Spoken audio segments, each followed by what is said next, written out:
Hello everyone, welcome back to Uncle Tuna Dark Tales. Here we don't tell stories to scare you suddenly. We tell stories that stay with you long after the video ends.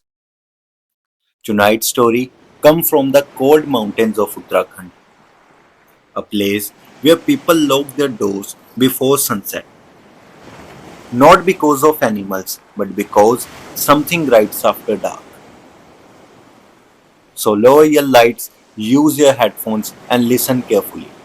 Because this story is called The Headless Commander of Sunderpur. Hidden between the high mountains of Uttarakhand, there was a quiet village named Sundarpur.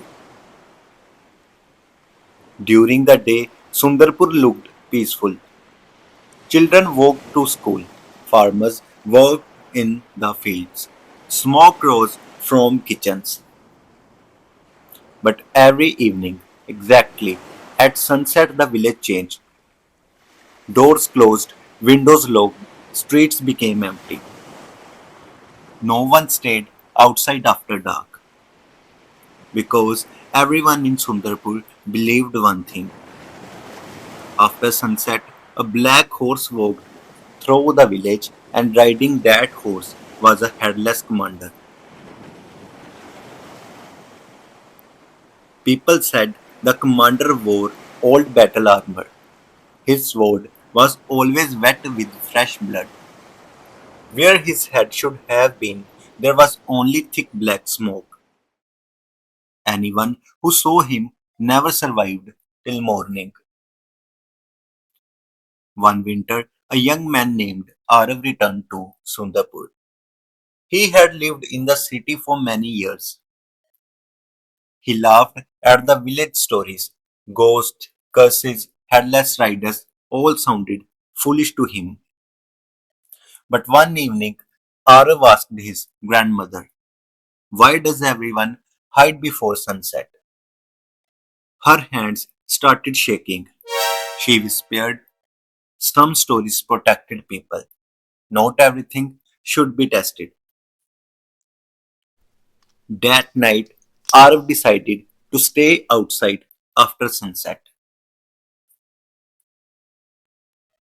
As the sun disappeared behind the mountains, the air returned cold. Dogs began to cry. The wind stopped moving. Then Arav heard it, slowly heavy, coming closer.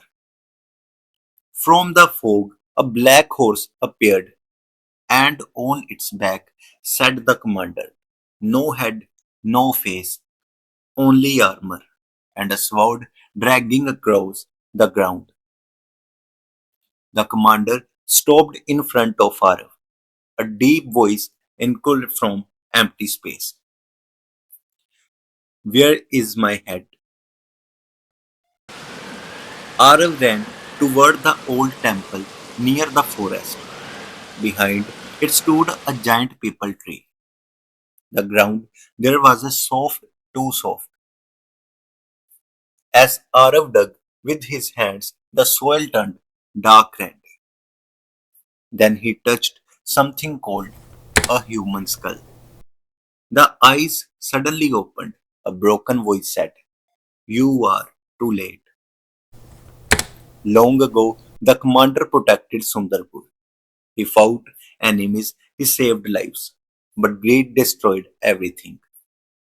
The villagers betrayed him for gold. They cut off his head and buried it near the tree. Before dying, the commander cursed the village. From that night onward, he returned after sunset, searching, punishing.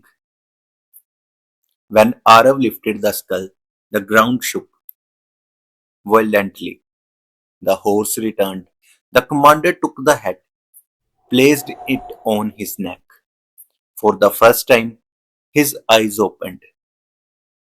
They were full of rage. He looked toward the village. The next morning, Sundarpur was empty. No people, no animal, no voices. Only hoof prints leading into the mountains. Some places don't need warning sign. Their silence is enough. I hope you like this story. Thanks everyone.